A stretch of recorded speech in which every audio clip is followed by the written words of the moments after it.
Happy Red Friday. What is going on, everybody? Farzin Vasugian here with you for another episode of the Red Friday live chat. And today's going to be an interesting one. Yesterday, or last night, I should say, we did the Chief Zone. And it was a shorter episode, but it was definitely one of the more watched episodes we've had live. So I appreciate everyone that tuned in live. I apologize we could not get to everyone's comments during the live stream, but this the Red Friday live chat is more inducive to doing things like this. So if you guys had a comment that you guys posted and I never got to it last night during the podcast, well, today's the day to get it in. I want to hear what you guys have to say, because there's a lot going on right now with the Chiefs, and I think some things that we gotta chat about.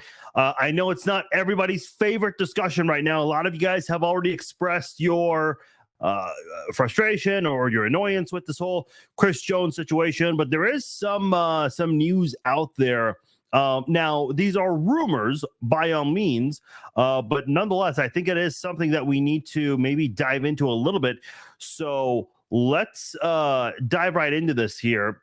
So Carmen DeFalco, he is one of the radio hosts for ESPN 1000 in Chicago. And he reached out to some of the people that he knows in the NFL, his inside sources, if you would.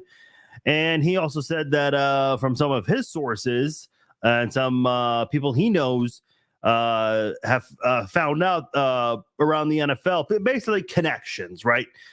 So again, take it for what it's worth to you. But here's a quote he gave. Some pretty connected people around the NFL are hearing that the Bears have indeed called Kansas City to inquire about Chris Jones, that is. You've got the relationship, obviously. He's referring to Ryan Poles. For those who don't remember, Ryan Poles was part of the Chiefs scouting department and front office from 2009 through 2021 before he took the general manager job with the Chicago Bears. So Ryan Poles, by the way, he was the director of college scouting in 2016, the same year the Chiefs drafted Chris Jones. So obviously he has familiarity with the Chiefs. But Carmen DeFalco, again, who's one of the radio hosts for ESPN 1000 in Chicago, he mentioned that Ryan Poles has indeed contacted Brett Veach about this. They obviously know each other very well. They've worked together under John Dorsey. Poles has been here even before Andy Reid and John Dorsey and Brett Veach. So Ryan Poles has been here a long time and obviously became a coworker of Brett Veach's from 2013 through 2021, almost a decade there. So they've obviously got that kind of connection there. And usually those kinds of situations there where you're familiar with someone might be a little bit easier to do some business in that kind of situation. Kind of like if you guys remember Scott Pioli, when he became the general manager of the Chiefs, a lot of teams out there were reportedly offering first-round draft picks for Matt Castle. Could you imagine that? A first-round draft pick for Matt Castle. Instead, Belichick accepted a second-round pick, shipped out Matt Castle and Mike Vrabel to the Chiefs. So, when there's a connection like that, it usually helps to get these kinds of deals going here. So we'll talk about that, and you guys let me know your thoughts on all of this. If you guys have any questions, comments, I want to hear from you guys. Let me know your thoughts. I want to continue this topic from ESPN 1000 because I did listen into their segment. This was during the 1 o'clock hour, and it is available on their app. So just look up ESPN 1000, and I'll let you guys figure it out from there if you guys want to hear for yourselves. So there's a discussion was what should the Bears give up to get Chris Jones? Now, let me remind you guys, the Chicago Bears do indeed have 2 first-round picks. They did make that trade with the Carolina Panthers for this year's draft, which obviously was in Kansas City. So instead of the Bears, who had the number 1 pick, that went to Carolina, I believe. I believe that was the exact pick right there, that the main one. Just double checking here to make sure. Yeah, Carolina had the number 1 pick. They got that from Chicago. Let me see if I can pull up Chicago's future draft picks, because I know they got 2 1s. They've also got 2 2s for next year. That is a wrong Chicago team. I'm on the Chicago Bulls. Let's do this one more time. There we go. So the Bears for 2024 have 2 first-round picks.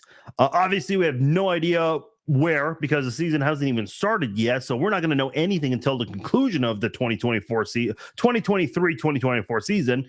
But the Bears have 2 first-round picks, a second-round pick, a third-round pick, 2 fourth-round picks.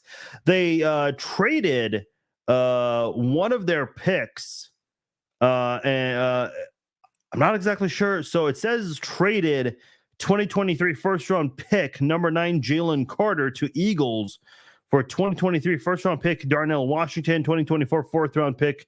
So I guess the Bears moved around a little bit in the first round, and they acquired that from the Eagles. They also have a 5th, a 6th. They gave up their 7th-round pick. That has been traded many times, but we don't need to get into that. That's not anything we care about right now. So the Bears have 2 1s and 2 4s. The reason I make a big deal about the 2 4s is Brett Veach has done a fantastic job of finding talent in the 3rd day of the draft. Guys like Trey Smith, Isaiah Pacheco, Jalen Watson. So that is something to keep in mind. For 2025, the Bears have a first-round pick. They have 2 second-round picks. That is in relation to the number 1 pick they traded to Carolina. So Carolina, they obviously gave up an arm and a leg just because they wanted Bryce Young. So the Bears have 2 second-round picks, but that is for 2025. And then they have 3, 4, 5, 6, 7 as usual. So the Bears have 1 extra pick for 2025. So from what I was listening to in ESPN 1000, the segment where they were talking about the Bears reaching out to the Chiefs for Chris Jones, they were very adamant that the Bears should not give up 2 first-round draft picks. And I can understand that. I mean, Chris Jones is 29 years old. Giving up 2 first-round picks, even though he just had his best year ever, still might not be the most ideal thing in the world to do. I will say this: if you're Brett Veach, I would be thrilled if Brett Veach could find a way and say, "Look, this is a great player you guys are going to be getting. Give us those 2 first-round picks. That's all we want. We do not want a late-round draft pick. We don't need to swap late-round picks. We don't need to do any of that BS. Just give us the 2 first-round picks. We'll and if I'm Kansas City, why not sweeten the deal a little? Maybe send a 3rd or a 4th. Listen, I know the 3rd-round pick has been money for the Chiefs. They've had guys like Travis Kelce, Jamal Charles, Kareem Hunt. Boy, I'm sure there's more I'm forgetting off the top of my head. Obviously, all of them from different general managers, and I know not all of them have panned out well, like Kareem Hunt, but still, they have been. Justin Houston, yeah, I knew I was forgetting another name. Like I said, they're all from different GMs, but the Chiefs have just been lucky in the 3rd round for so many years. But man, if you're going to give me 2 first-round picks, the Chiefs can have 3, and maybe they don't use all 3 on drafting a player. You can maybe shift around a little bit and use one of those 3 picks to get some additional picks in the later rounds. If I'm Kansas City, and I know we're getting way ahead of ourselves here, so this is just fun GM talk here on a lovely Friday when it's 104 degrees. If I have 3 first-round picks, I would not be opposed to giving up one of those to see if you could get a 2nd and a 3rd, or a 2nd and a 4th, something like that. Because like I said, the Chiefs have had a lot of luck in the 3rd round, even in the 2nd round. They got Chris Jones a few years ago, Creed Humphrey, Nick Bolton. Brian Cook, I think, is a guy that can maybe show out. McCole Hardman, didn't necessarily thrive, but did a lot of great things at times. Juan Thornhill, I think, was an underrated safety during his time in Kansas City, especially his rookie year, up until that injury in the final regular season game. So, look, I would be thrilled if the Chiefs found a way, because I know the Bears probably don't want to give up 2 first-round picks. But if you're Brett Veach, just say, look, just give us the 2 first round picks. That's it. We'll even send you a third or a fourth if you want. Like we'll help you out a little bit here. I think it's a fair deal. I mean, you're getting a guy that, some media outlets out there labeled him as the defensive player of the year. I know he was not the AP defensive player of the year.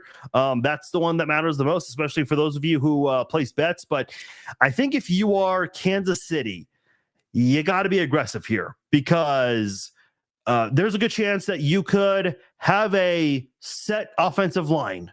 Now, obviously, you got to think about what you're going to do with Donovan Smith after next year. But you might have 4 returning offensive linemen in 12 months.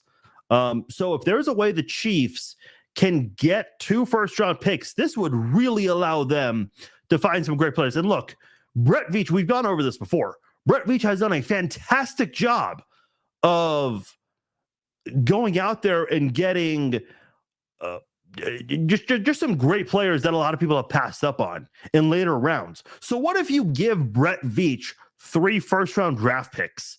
I mean, you are giving a dangerous weapon to an already smart guy. And this smart guy here in Brett Veach, I think, can find a way to utilize all 3 of those very wisely. And if you can score on 2 out of the 3 of those, man, that's a home run in my book. That's a grand slam home run. It would be 2 grand slams if you hit on all 3 of them. But listen, the odds of hitting on all 3 don't work. I know, by the way, on that ESPN 1000 segment, and I'll get to your comments very shortly. For those of you who have questions, comments, anything you want to talk about, please let me know below. We don't have to just talk about Chris Jones. That part is up to you guys. But that really, we covered some stuff on yesterday's podcast, and there really was not a lot to get into other than tomorrow's preseason finale. And listen, the preseason finale really isn't the most exciting thing in the world. You just got roster bubble guys, although I do think the Chiefs have some interesting guys on there, and we'll get into that a little later on. But if you guys want to talk about anything other than Chris Jones, please comment below. I'm skimming through the chat box right now. I see a lot of you guys responding to what I'm saying, some questions you guys are asking, so I will I will get to that a little later on, so bear with me here.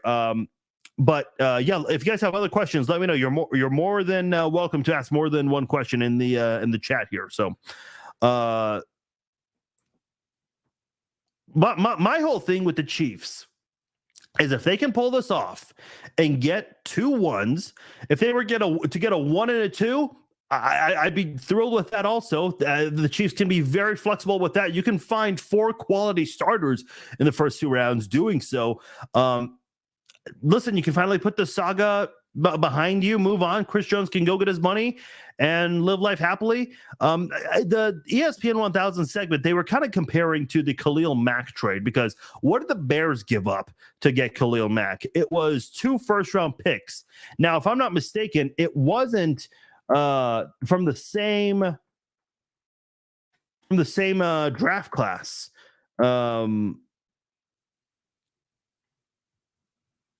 Let me check on this. In return for the 6-time Pro Bowler, the Bears will receive a 2022 second-round pick and a 6th round. Oh, this is the trade to the Chargers. Let me look up the one from the Raiders, because the Bears gave up 2 first-round draft picks. Okay, there we go. This is better here. So it was a 2019 first rounder and a 2020 first rounder, a 2020 third rounder, and a 2019 6th round pick. The Bears received a 2020 second round pick and a conditional 2020 5th round pick. So the Raiders, I remember that the Raiders had 5 first round picks in 2 years, and they pretty much bombed on all. I mean, Henry Ruggs was a great selection, but you all know the story with that one. That's not the Raiders' fault by any means. But still, the other ones like Damon Arnett, Josh Jacobs, obviously a good one, but they have a little bit of a standoff with him right now. So who really knows? But that's what the Bears gave up. Do the Bears want to give up 2 first-round picks again for a stout defensive lineman? That would be the second time in recent memory they would do something like that. All right, let's read. Okay, this is interesting. I don't know who this is. Cincinnati Bungholes. He or she has been getting involved in some of the trash talk recently, I guess. Listen, let me just say something about Bengals fans, man. Thanks for commenting on my stuff. I love it. I'm thrilled you guys are on my page. I've always said many times, this is not a Chiefs page. This is my page. I talk predominantly about the Chiefs. Yeah, it doesn't make it a Chiefs page, though. It's got my name on it. But man, I mean, you guys, even for like the smallest things, you guys get kind of riled up about. So my apologies to Raiders fans that I ever called you guys the most sensitive fan base in the NFL. Maybe it's because you guys don't care anymore because your team sucks. But boy, that belongs to Bengals fans. But yeah, Cincinnati Bungholes commented and said, "Make it happen, Veach. Trade Jones, greedy ass." Listen, I don't agree with calling him greedy. I think he deserves what he's asking for. It's just, from like a public relations standpoint, it doesn't look good on him because you have two teammates of yours in Patrick Mahomes and Travis Kelce who've taken smaller deals just for the betterment of the rest of the team. That's part of the reason why the Chiefs traded Tyreek Hill, so that way they can try to afford guys like Chris Jones, Creed Humphrey, Trey Smith, and some other guys. You got to think about those kinds of things. People forget this. Someone sent me a screenshot of an article from SB Nation, and the blogger for SB Nation said that that Chris Jones is the Patrick Mahomes of the defense, which I agree with. And the article continued and said that they should pay him as such. Just pay him. Just do it. Just pay him. Yeah, just pay him and put your freaking salary cap in a bind, because some of these bloggers and listen, I'm not trying to shit on podcasters and bloggers. The last, if you're a content creator, you do podcasting and blogging, the last thing you should do is shit on other bloggers and podcasters. It's not a good look for you. But if you have no knowledge of the sport, and especially the salary cap and how that works, I think you deserve some criticism here. If you're going to say that the Chiefs should just pay Chris Jones, man, just pay him. That's silly. Listen, I think NFL general managers have screwed up at times in the past, but they have their jobs for a reason. So they know what they're doing 9 times out of 10. The Chiefs have a reason for why they haven't given Chris Jones money. Let's use our brains here. Yeah, why does Chris Jones want money? Why is he holding out? Well, he feels like he's better than Aaron Donald and all the other defensive tackles out there in the NFL. I know so whoever, like a lot of people might say Aaron Donald is 1 and Chris Jones is right behind him at number 2. I don't know who a lot of people would say is number 3, but there's a big drop off there from 2 to 3. But Chris Jones just had the best year of his career while Aaron Donald took a huge step back, and Chris Jones feels like he's worthy of getting that new deal. But there is a thing called the salary cap, which again, some people out there just are not aware of. By the way, there's some idiots out there, and I'm not just talking about like content creators, like even people in the media who are criticizing fans, because apparently if you don't want to pay Chris Jones because you want to be able to afford Creed Humphrey and Trey Smith, people pretty much label you as some sort of Chris Jones hater, or they label you as some sort of a fan that doesn't value Chris Jones. They basically put words in your mouth.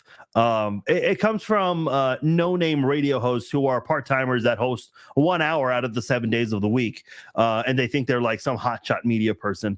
Look, I don't know any Chiefs fan that doesn't value Chris Jones, that doesn't acknowledge what he did in Super Bowl 54 and in the most recent AFC Championship game.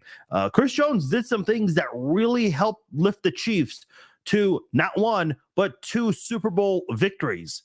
And if Chris Jones is not there for those moments, the Chiefs still sit with just 1 Super Bowl win. I've said that many times, and I think every Chiefs fan acknowledges that.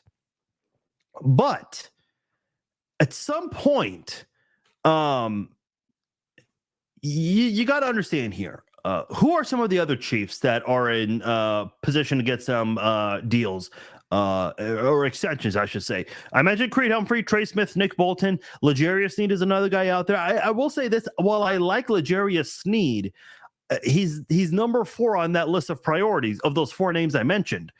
If you get Chris Jones, the odds of you bringing back Creed, Trey, and Bolton are very, very slim. And at that point, man, you got to focus on the offensive line. And Creed and Trey, those two have kicked ass this year. Like they are the past 2 years, I should say. They have played really damn well. Creed Humphrey, his rookie year was rated the best center in the NFL. I've seen different like grading materials for this past year. If some people say Jason Kelce is the best center, and if it's not Jason Kelce, it's Creed Humphrey. It's basically like 1A and 1B between Kelce and Humphrey. So in the past 2 years, Creed Humphrey has been the best center in the NFL. Trey Smith, this guy's just been a monster pass blocker at right guard. So you can't. By the way, why did the Chiefs get those 2 guys from the same offseason, same draft class? Let's not forget, the most recent game that happened before that draft was Super Bowl 55.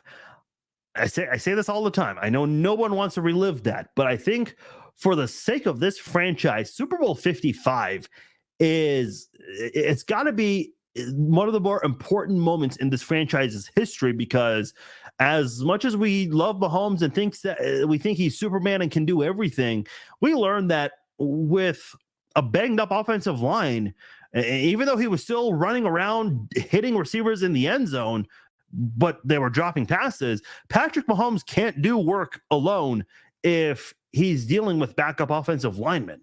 Brett Veach revamped an entire offensive line in one offseason. It just turned out the only one he missed on was Orlando Brown. Big deal. You still got a Super Bowl in the process, and you made it to an AFC championship in the year you didn't make it to the Super Bowl. So if he walks to a big-time non-division rival, which, by the way, you know, that fan base is in for a rude awakening because they think it's Orlando Pace, but I've gone over that. Not the time for it now. It just gets to the point where, man, you want to keep this offensive line together. Belichick did a great job of that in New England during Brady's 18 years there. Kept Brady. He was happy, and he was happy because he had a very experienced offensive line for several years. And once it got time for some of those offensive linemen to move on because they were getting older, well, they were able to replace them well, either through free agency or in the draft. So I trust that Brett Veach is going to do that exact same thing. You got Joe Thuney still locked up. Creed and Trey are going to get re-signed. Jawan Taylor, he signed a 4-year deal, so he's going to be around for a little bit. That left tackle spot is the only one right now that we have no guarantee this exact second who is going to be the left tackle 365 days from now. It could be Donovan Smith again. It could be a first-round draft pick, especially if the Bears give the Chiefs 1, maybe 2 draft picks in the first round. But we don't need to get too ahead of ourselves there. Chiefs Kingdom meme, CKM in the house. Yes, I mean, yes, this is true. He did make a meme about trading Chris Jones last month. Man, I'll be honest. Some of you guys out there asked me. Some of you guys were asking. Some of you guys asked, what should the Chiefs? Oh, I do not want to refresh this page. That'll ruin everything. Someone was asking, what should the Chiefs get in a trade for Chris Jones? I shut those questions down, man.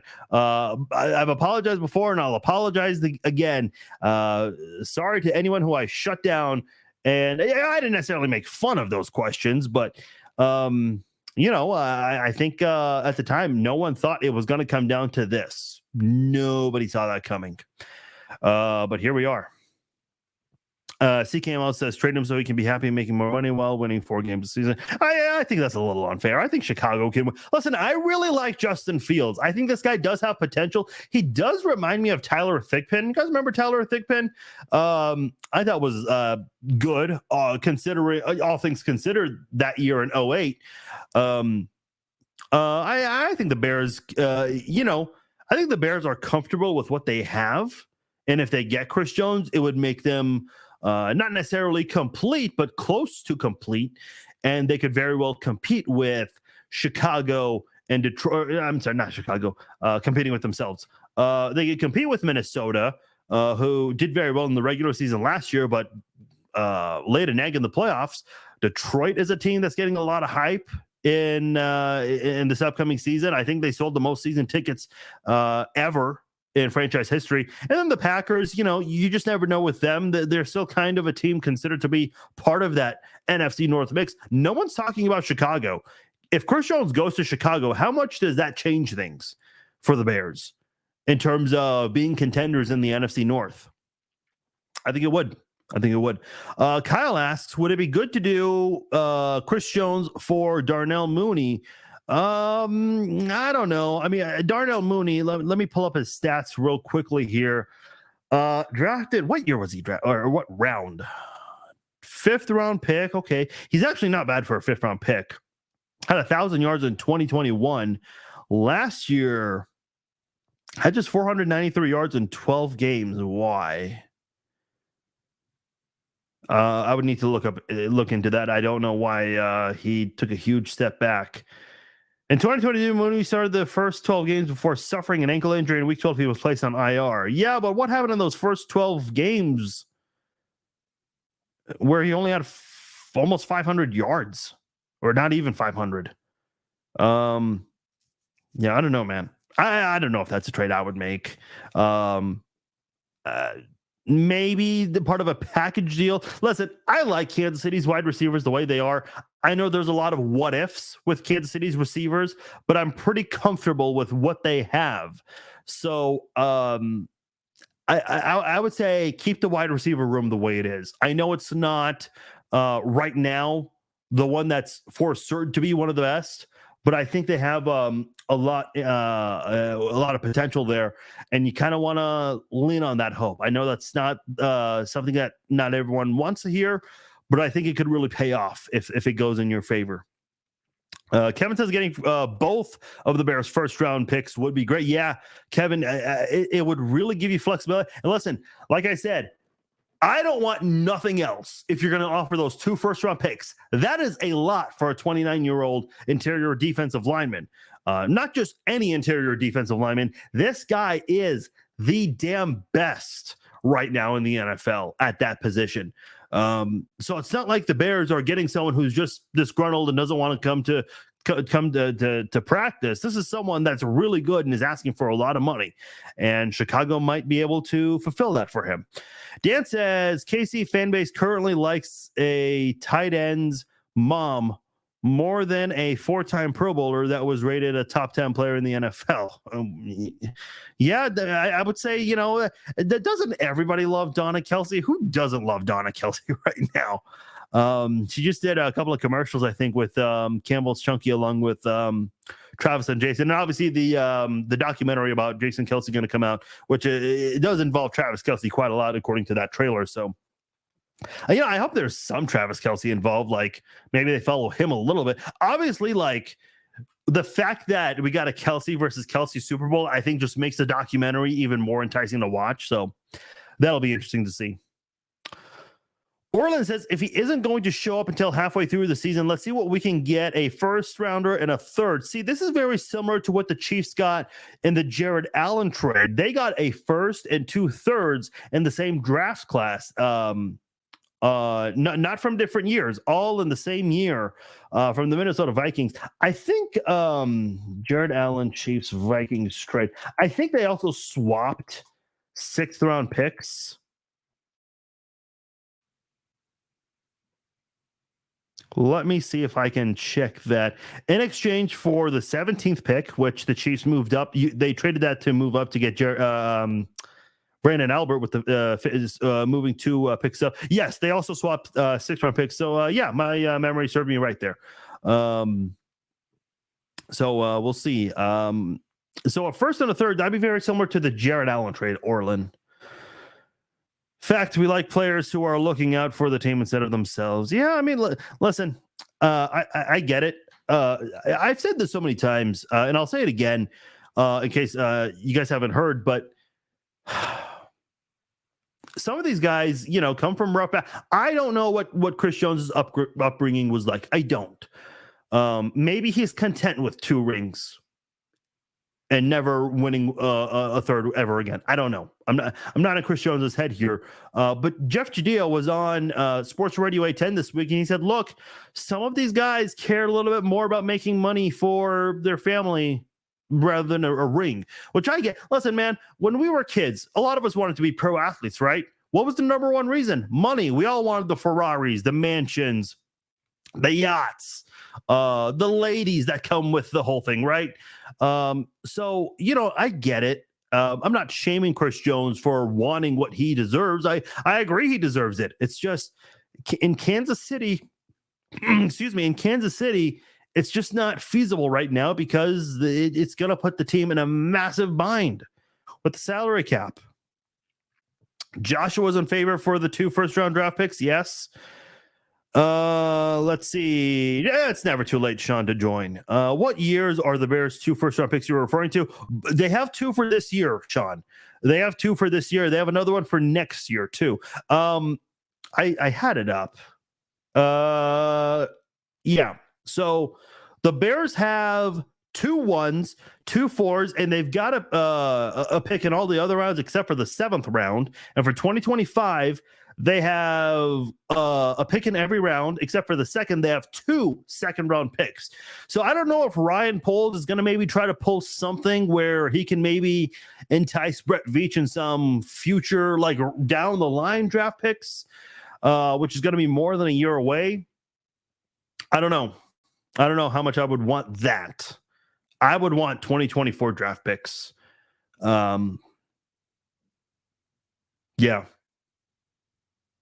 Plus, let's say you give up 2-1 to the Chiefs. If you're the Bears, couldn't you trade this year's second and next year's second for a 1? Because then you would have a 1 for this year from another team. You wouldn't have a second, but you would have a third, 2 4s. And then for 2025, you would have a 1. You would still have at least a second-round pick because you have 2 right now for 2025. So the Bears can be a little flexible here if they can find the right trade partners that are willing to do those kinds of things. Lewis says, sad that it came down to wanting to trade Chris Jones. Hope the Chiefs can figure it out. Yeah, this is what sucks, man. Look, Brett Veach, let me just preface by saying he's a great general manager. He's done a lot of great stuff during his time in Kansas City. And I think he's going to continue to do big things, but he just unfortunately misread this. He did not know it was going to come down to this. All the reports we heard all year long, all summer long, that from ESPN, NFL Network, that the Chiefs were optimistic that a deal would get done, and unfortunately, we're here. Those were incorrect. It's okay. It happens. If Brett Veach would just had like a really bad track record leading up to this point, I would say, okay, we got to reconsider who's running the show here. But no, it's not the case, fortunately. Brett Veach has made a couple of mistakes. Orlando Brown was a mistake. The way he managed this whole Chris Jones thing was a mistake. So that's okay. That happens. It's not the end of the world here. You still have your core guys at the end of the day, especially on the offensive side of the ball. Dan says, who do you want to be our punt and kick returners this year? This is a really good question. Amir Smith-Marset has some fucking good speed that he has showcased in the preseason. Deneric Prince hasn't really shown me anything. I'm wondering, like, when Kadarius Toney comes back, are they going to put him in that role? Because right now he's not part of that because of his injury. So what are the odds that KT could maybe be that guy? Look damn good in the Super Bowl doing it. Here's another guy I'll throw out there. What if we gave a second chance to Sky Moore? I know he looked awful in the regular season. And when he was there in the AFC Championship to return that punt, I said, oh boy. And then I said, oh boy, when he did return that punt. What if you give him a second chance? Because I think Matt McMullen was on with Mitch Holthus, and he said he asked Dante Hall about that. And Dante Hall said it absolutely can raise his confidence level and even help him do better based on the fact that he really helped the Chiefs kind of jolt that drive. Obviously, that run from Mahomes and the late hit helped also. But if Sky Moore does have that punt return, man, even that late hit might not be enough to get you that field goal in the end there, unless you want to break an NFL record to get that kick in. So yeah, those are some of the guys that I would consider, Dan, to answer your question. Yeah, I understand, Elaine. I understand. Oh man, have fun with that, Cincinnati bungholes. Well, you said we earlier, so I assume you're a Chiefs fan. I don't know. I don't know who this is, man. I've been accused of having burner accounts. I have no time to go around with burner accounts. I just don't. Kyle, I did answer your question. Yeah, I'm getting through the comments now, though. Saw Hopkins and a first rounder. What?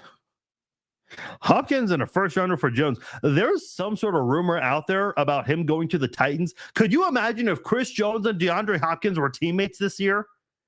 Wow. If you told me that would happen before June, I would have said, hell yeah, in Kansas City. Wouldn't that be something?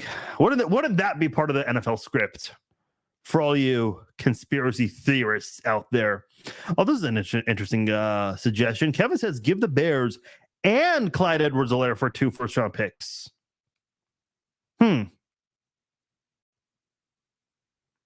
See, the Bears running back room, somebody called into that ESPN 1000 show I was mentioning, and they actually said, hey, I would rather trade for Jonathan Taylor instead of an aging Chris Jones. And the host responded and said, no, the running back room is fine right now. You don't need Jonathan Jones. What if you gave up Jones and CEH for depth purposes? That'd be interesting. Scott says, what's the trade value? 2 first and a late rounder. What's the trade value? 2 first and a late rounder. I want Marvin Harrison Jr. Okay, so I'm obviously Marvin Harrison we're aware of. Where is Marvin Harrison Jr. playing good old college ball at? Ohio State? Okay.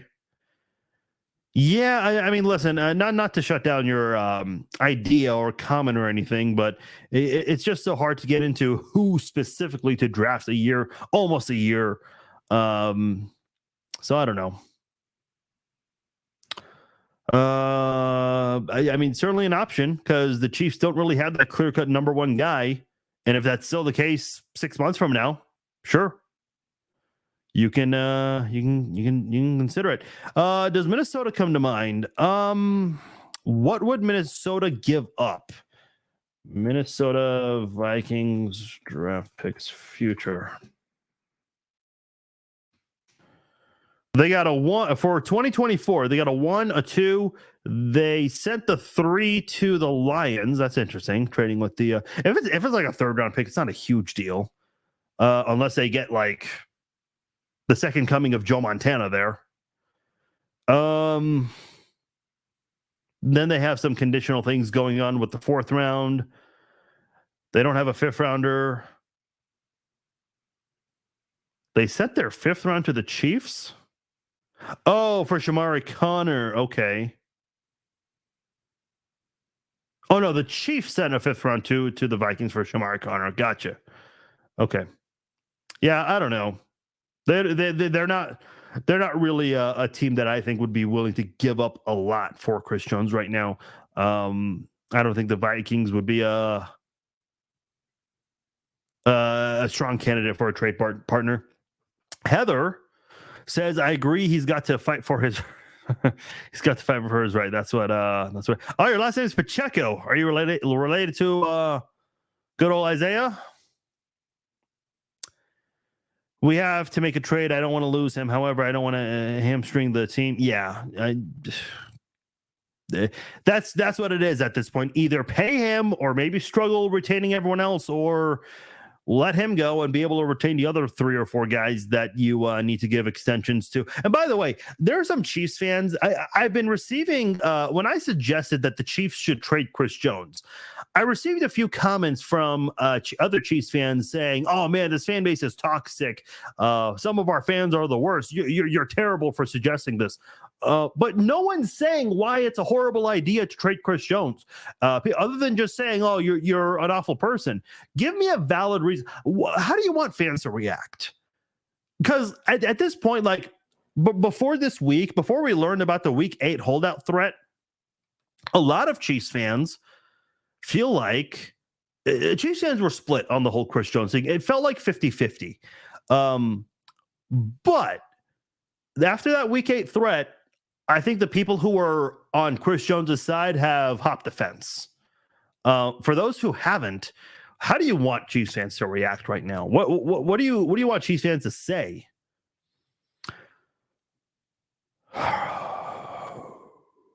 Yeah, I agree, Heather. I've said the exact same thing. The fact that the Chiefs have scored high on all these draft picks for the last however many years is kind of the reason why they're in this position. So listen, it's a great problem to have. 10 years ago, the Chiefs were coming off a 2-14 season. These were issues that I'm sure the team would have loved to have had 10 years ago with the previous regime. So it's good to see that the Chiefs are in this position, because it's kind of a good thing. Yeah, they have Humphrey and Smith need to be paid long term. Yeah, and those who have done some promotions together, I think I know the general manager is not thinking about a marketing standpoint, but you have to consider from a marketing standpoint, those two together just would be great for the team. On the field, of course, that's priority number 1, but off the field as well. It's just going to do so many great things for the franchise.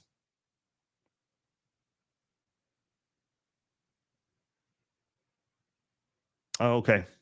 Yeah, you're on that Spot Track, which is a pretty good resource there. I think Thuney is the odd man out on the offensive line. See, I've heard this. I heard Soren Petro say something similar. I don't know. Why would Thuney be the odd man out? They've already redone his deal. They really like him. They did a poll. They polled general managers, coaches, scouts, and on all the top 10 positions. So for quarterback, running back, receivers, interior offensive line, Thuney was the second best interior offensive lineman according to the coaches, the scouts, the general managers. Like, those guys mean more. Like, their stance on these kinds of things mean more than the media, right? Like, can we agree on that? A coach's opinion on who the top 10 players are means a hell of a lot more to me than Stephen A. Smith's or whoever like the best scout in the media is. Belichick did it, not Josh McDaniels. No, I don't think anyone will ever. I don't think anyone will ever accuse Josh McDaniels of doing it. Oh, there are 2 Heathers in the chat. I just realized. It's a Heather takeover of the chat. Nothing wrong with our wide receiver. We are just fine. I don't know if I would say we're fine. I think we'll know a lot in 6 months, because right now there are just a lot of question marks. There's a lot of uncertainty with the wide receivers. There's a lot of potential. Like if Justin Ross and Kadarius Toney, if they stay healthy and play 17 games, man, that potential is there. That's a big if, though. Richie James, another guy that's been getting that potential talk because he came from not the greatest offensive system with the New York Giants. Sky Moore and Rashee Rice, Those two guys are recent second round picks. They're still kind of new. Sky Moore kind of I don't want to use, I hate to say this, but he still kind of feels like a rookie because last year he did not play a lot on offense. When he did come in, he did some good things, but he didn't play a lot because he was behind Juju Smith-Schuster, Marquez Valdes-Scantling. Oh, and by the way, Travis Kelce is your number one pass catcher on this offense. So it was hard to get Sky Moore involved compared to other second round wide receivers that we see in the NFL. I'll read a few more here. Yeah, Travis Kelce, a third rounder. Boy, I know redo mock drafts are a popular thing. If you do a redo mock draft, Travis Kelce is your number one pick in 2020 or 2013. Oh, by the way, who had the number one pick in 2013? The Kansas City Chiefs. So Kelce in a redo, like in an alternate universe, if you were to do a redo mock draft, knowing everything you know now, Kelce is still a Kansas City Chief at the end of the day. Eric Fisher, where would he go? I don't know. Probably still a first round pick because the 2013 draft class was just not very good. It just wasn't.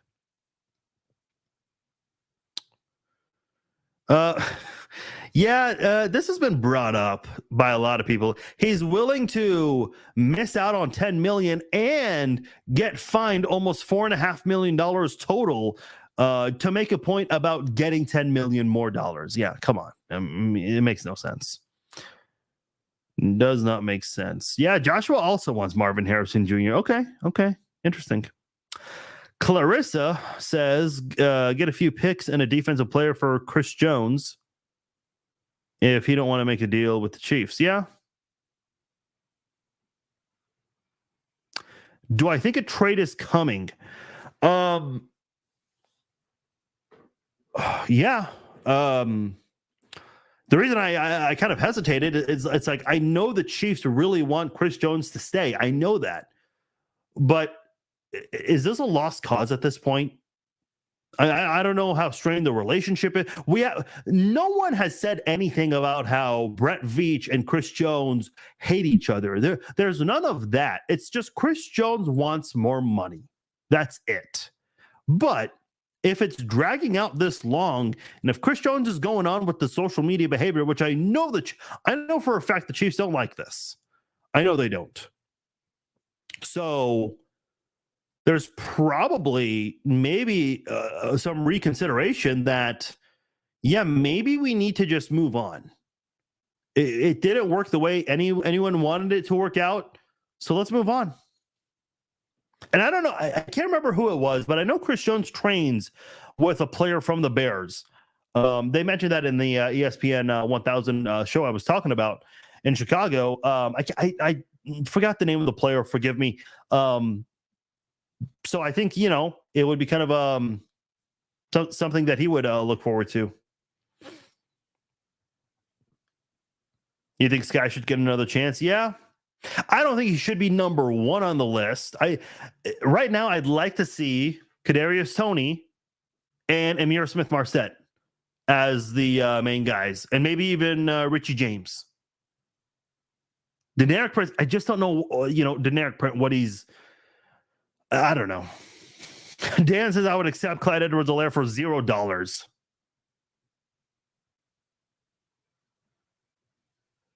Whose name did I mix up? Luke? I still think we need to pay Chris Jones his flowers. He has played beyond his expectations on his old contracts. I really don't want to be starting the season without Chris Jones. Yeah, I get what you're saying, Ivan. And listen, if you're part of the camp that wants to keep Chris Jones, fine. I don't think I disagree with it because, again, it's going to hurt your team with the salary cap. But it's not the most absurd thing to say. We've gone over this millions of times, what Chris Jones has done for this football team. Let's read a few more. Kevin says, I was thinking the Bears when this whole thing started. Yeah, the Bears were kind of an interesting team because of Ryan Poles. It would hurt at first, but trade Jones and keep more quality play. See, that's what I'm saying. Chris Jones, as awesome as he is, I just don't know if he is worth the price of three other players, referring to Bolton, Creed, and Trey Smith. Listen, this reminded me. Boy, I just lost my train of thought with that. I'll come back to it later. Yeah, that's what I'm saying, Elaine. That's what I want. Joshua says Trey Jones now. Yes, Scott. I believe it is. Let me triple check on that. Willie Gay spot track. Man, there was like a point I was trying to make about that defensive line thing. I'll get into your question, Scott, in a second. But Luke, what you were saying about keeping quality players. See, here's what I was kind of thinking right there, because if you recall, in 2015, after Justin Houston had 21 and a half or 22 sacks, Justin Houston got a $101 million deal. And then 12 months after that, Eric Berry got a massive deal to be the highest paid safety in NFL history. Obviously, we love Eric Berry and everything he's gone through. He's got this really remarkable story that no one's ever had in Chiefs history. Justin Houston's done some amazing things in Kansas City, and he's done pretty well for himself outside of Kansas City as well. But who are your top two players going into the 2017 season? It was Justin Houston and Eric Berry. If your top two highest paid players are a pass rusher and a safety, if they're both defensive players, that's awesome. And I think the Chiefs had some amazing defensive players during that time. Guys like, I know Tamba Hali was not with the team in 2017, but right before that, you had Tamba Hali, Justin Houston, Derek Johnson. You had Dontari Poe, and you went from Dontari Poe to Chris Jones. Who else did you have? You had Frank Zombo, who I thought was honestly an underrated linebacker during his time in Kansas City. Ron Parker, underrated safety. Eric Berry. Sean Smith for a little bit until he left for the Raiders. Marcus Peters, I know people have some opinions about him, but still, he was the best quarterback in terms of total interceptions than anyone in the NFL during his time as a Chief. The Chiefs had some great defensive players. Guess what happened? All of those players are gone. The Chiefs did not win a Super Bowl with any of those players that I just mentioned, except for Chris Jones. The Chiefs went through a massive facelift with the defense, and they still won 2 Super Bowls. Could have won 3 with that Tampa Bay game. I think Justin Houston was out of all those guys I mentioned, I think Justin Houston and Marcus Peters I take that back. Justin Houston was the only guy on the team in 2018, I think. Marcus Peters was a Ram already by that time. But anyway, you still went to 5 straight AFC championship games without almost all of those guys I mentioned. So, my point is this. You can move on. That same year, 2018, we had a 31st ranked defense and almost made it to a Super Bowl. So Kansas City will be just fine rebuilding their defense without Chris Jones, I think. Are they going to take a step back this year? Yes. But how are you going to win football games? By protecting your franchise quarterback or by paying top dollar to your interior defensive linemen? Listen, Peyton Manning did not have a lot of great defenses in Indianapolis. And I know they only won 1 Super Bowl, but that's a team that still was year in, year out, like it was New England number 1, and right behind New England was number 2 Indianapolis in terms of the favorites to win the Super Bowl. It was always the Patriots and the Colts constantly every single year as the favorites to win the top 2 favorites to win the Super Bowl. Because they have Tom Brady and Peyton Manning. So as long as you have Mahomes and a good offensive lineman, that they're going to be favorites. Are they going to win every single year? No. Eventually, this AFC championship streak is going to come to an end at some point. At some point, Mahomes is going to have a first-round playoff exit. That's okay. If he's going to play for as long as Peyton Manning played, that's going to happen. It's just remarkable what he's done so far in his short time as an NFL player. By the way, back to the Willie Gay question, Scott. This is the final year of Willie Gay's contract, to answer your question. So I apologize. It's just I remember what I was going to say previously, and I did not want to forget that. It's crazy to me that you don't want to pay the man that was really good in the AFC Championship and Super Bowl championship. Wouldn't you want to be paid more if you were really good at your job in real life? Okay, Ivan. Again, I don't think if you want to pay Chris Jones, fine. I'm not saying that's a bad opinion, but where does that? How are you going to protect Patrick Mahomes? And don't tell me we're just going to find replacements in the draft. Creed Humphrey and Trey Smith are two non-first round draft picks that you found. Like it's not as easy as saying, oh yeah, we're going to replace them. I said the exact same thing about Chris Jones in 2020. A lot of people were saying, no, move on from Chris Jones, tag him and get 2 first-round picks. I said, listen, how do you know you're going to get the same level of production now, today? Because Kansas City has to consider other players, especially at the offensive line. I'm picking the offensive line over Chris Jones right now. I'm sorry, but that's just, if that's crazy to you, so be it. I don't think there's anything crazy about prioritizing protecting Patrick Mahomes. If you keep Chris Jones, you can maybe only get 1 out of the 3 between Bolton, Humphrey, and Smith. I mean, the amount of work Brett Veach put in to revamp that offensive line, I don't think is worth losing. I just don't. Those are 2 young offensive linemen, and if you can keep them for a long time in Kansas City, boy, that's just going to spell great things for your offense. That's all I'm thinking. I just said it before. Peyton Manning didn't have the greatest defenses in the world. I know it could have maybe led to more Super Bowls, but I think Brett Veach can, if he gets multiple draft picks for Chris Jones, I think he'll do just a fine job getting defensive replacements in future drafts. He's done a fine job doing that with other players. Look at Tyreek Hill. A lot of people thought the Chiefs were doomed without Tyreek Hill. If you could move on and win without Tyreek Hill, who is an elusive, rare receiver that we have never seen in NFL history, then I think you'll be just fine without Chris Jones. Do I think the Chiefs' odds are going to drop? Yeah, I think it's just going to be a little bit, though. They'll be fine. They'll be fine. Listen, Andy Reid, he even said, whatever happens, happens. Like, he's just ready to close this book. He's kind of tired of the questions he's getting from the media about this. Kevin says, at some point, you just have to bite the bullet and reload. He has forced it. This is what I'm saying, man. Like, your back is up against the wall, and you have to pick and choose. Nobody wants to trade Chris Jones because they're tired of winning with him. They want to trade Chris Jones because there are other important pieces to keep. Also, part of it is his social media behavior has kind of made fans turn on him a little bit. But yeah, that's kind of where we are right now.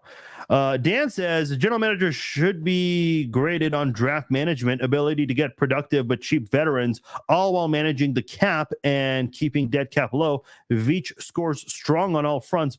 Bonus points for clearly having the trust of both the owner and the coach. Yeah, that's a really good point. And look, that's actually a huge reason why John Dorsey was let go, because he waited too long to sign Justin Houston and Eric Berry, and when they had their best years ever, that's when he gave them their deals. Justin Houston got 22 sacks. Well, because he had that big year, you had to pay him more money than you probably should have. Eric Berry, he had that insane year where he had that pick 2 against the Falcons, and then in the Carolina game when the Chiefs did not score a touchdown, all they had was 3 field goals, or maybe 4 field goals. I don't remember exactly. Eric Berry had a pick 6 that helped the Chiefs come back and win that game. If you guys remember, the Chiefs were losing that game like 17-0, and they quietly came back with their offense. And Eric Berry's pick 6 was essentially the pick that sealed the game for the Chiefs. Obviously, Marcus Peters, he had an interception in the late in the game, and then that set up the game-winning field goal. But yeah, John Dorsey waited too long to sign those guys. Listen, I think John Dorsey was great at evaluating talent. I really do. I think Scott Pioli was also good at that too. But it's more than just evaluating talent as a general manager. The things that Brett Veach is doing now, he's doing some of what Scott Pioli did, some of what was expected from Scott Pioli, I should say, and some of what John Dorsey did. And that's what you want in a general manager. The Chiefs, keep in mind, they fired 3 general managers in the span of 9 or 10 years, which is not very ideal. If you told me the Chiefs fired 3 GMs in 10 years, I would have thought they were still losing so many games. Fortunately, that wasn't the case when they fired John Dorsey. Was just a weird. So oddly enough, that's the same offseason you drafted Patrick Mahomes, which I don't think enough people really think about. But not that it means much. But yeah, I do agree, Dan, that Veach, the things that he has done, his overall body of work, fantastic. He got off to a slow start. Like Breland Speaks, that was a major miss. And I think that's like a bigger deal because that was their first pick, not a first round pick, but their first pick of that draft. But he was too busy trying to dig the Chiefs out of that cap hole. Remember that one offseason where the Chiefs had $177 of cap space? He fixed that. Like he had to get rid of that problem first before being able to do his job normally. That was maybe one of the hardest general manager jobs to come into and try to fix things. Was just not easy to do.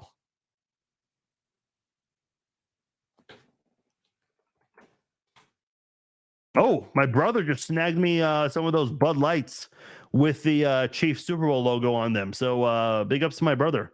I'm excited for that. Here come all the Bud Light comments, by the way. Let's see here. I said I'd read a few more, but you guys are killing it here. I'll try to wrap things up. Okay. Dan says, have you watched the franchise? I have not.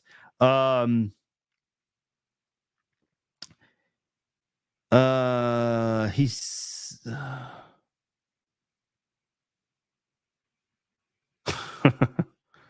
oh yeah, I need to get into the franchise. I've heard a lot of great things about it. My brother told me it's really good.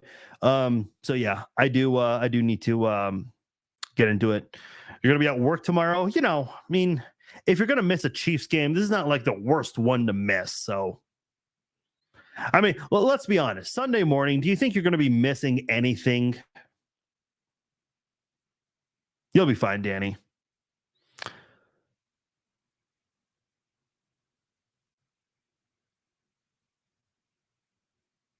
That's what I'm saying, Quentin.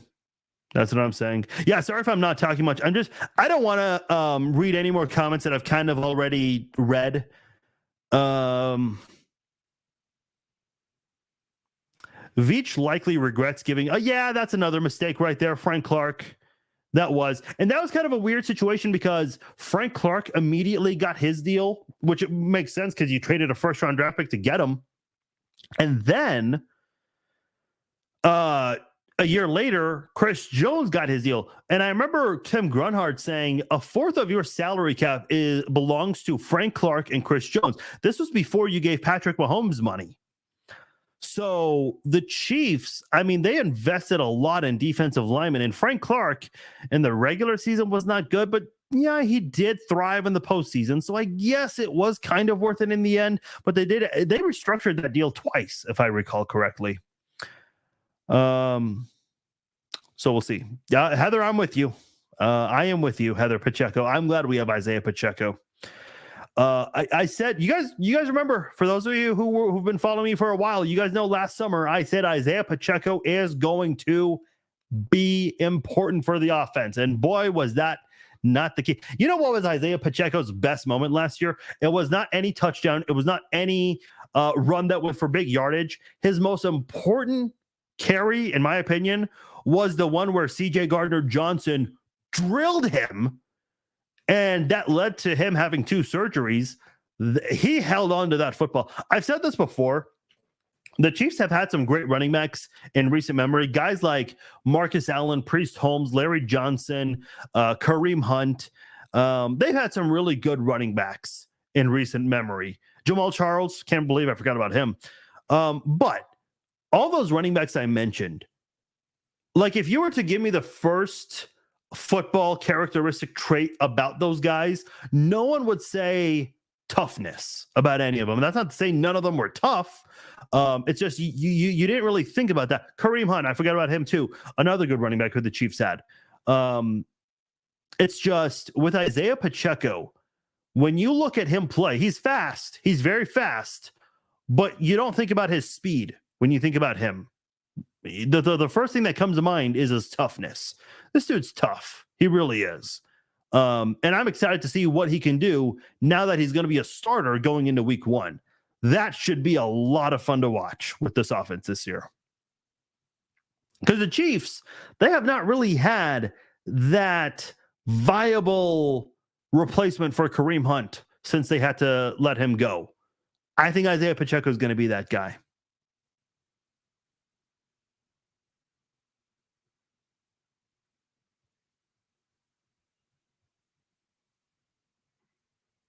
Having a D that makes it so 15 don't have to score 35 a game is a good thing. I get what you're saying, Clinton, and I don't disagree.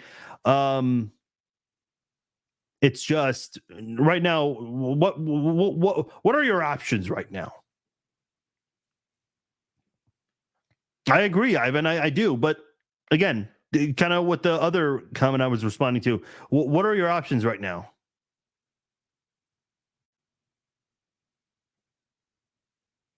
I wouldn't, unless your comment is directed at somebody else. Then, I don't know. I'd like to think this is not directed at me.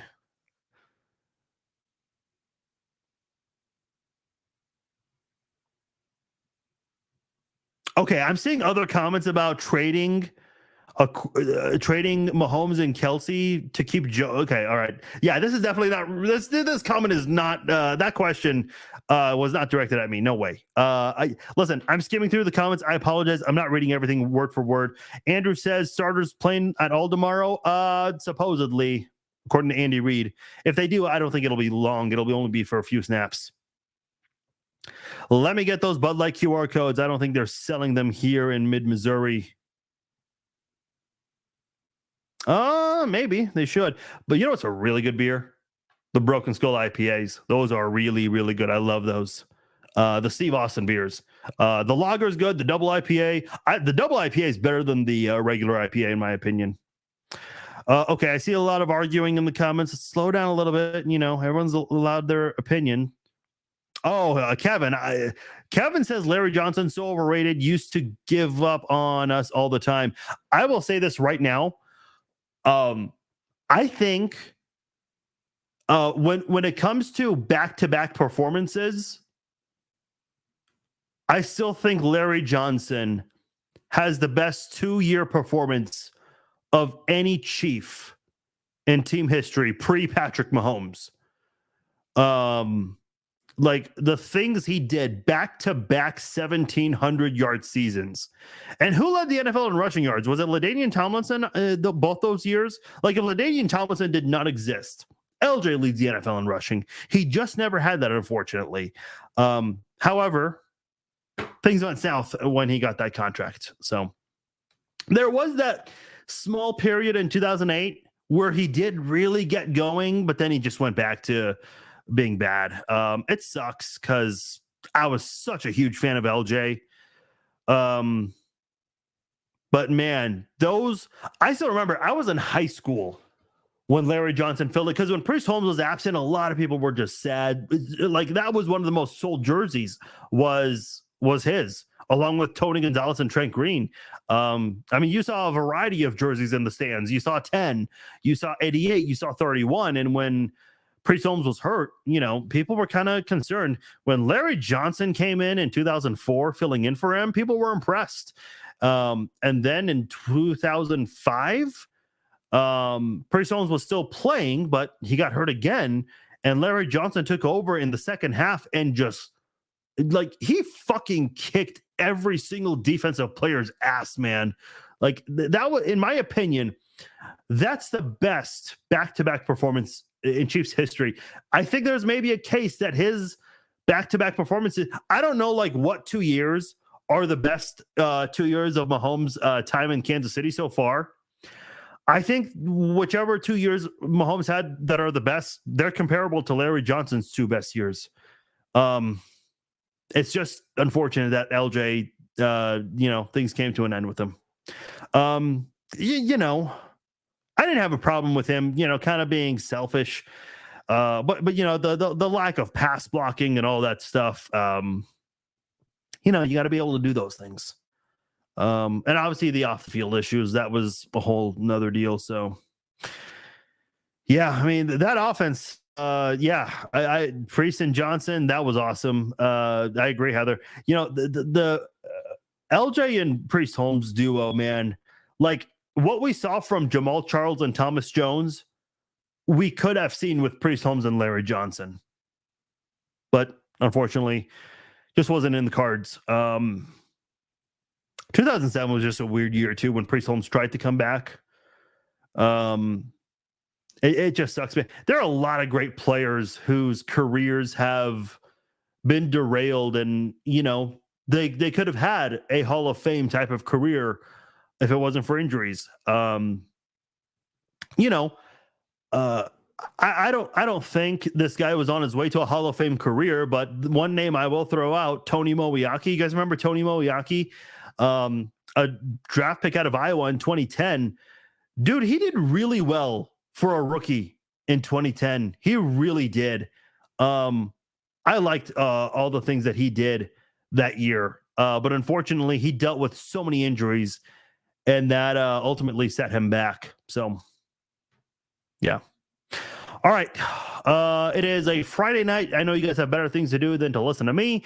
But nonetheless, you guys were awesome with this Red Friday live chat. A lot of things we covered here. I know a lot of it was Chris Jones based, but still a lot of things we covered on here. So big thanks to all of you guys who joined for this Red Friday live chat. I'm going to get out of here. Go enjoy your Friday night. We'll see what happens with Chris Jones. Tomorrow's preseason game, obviously a noon kickoff game. I will be doing my pregame live chat, so join me for that. We'll also do a halftime live chat, so don't forget to join me for that. And then after the game, we'll do our post-game live stream. It will also serve as our post-game podcast episode for the Chiefs Zone. So if you haven't done so already, go check out the Chiefs Zone. Subscribe to it. It's all over Apple, Spotify, everywhere. Podbean, all those places. All right, I'm going to get out of here. You guys have a great Friday night. Air horns for Friday night. I'm out of here. Peace out. Go Chiefs.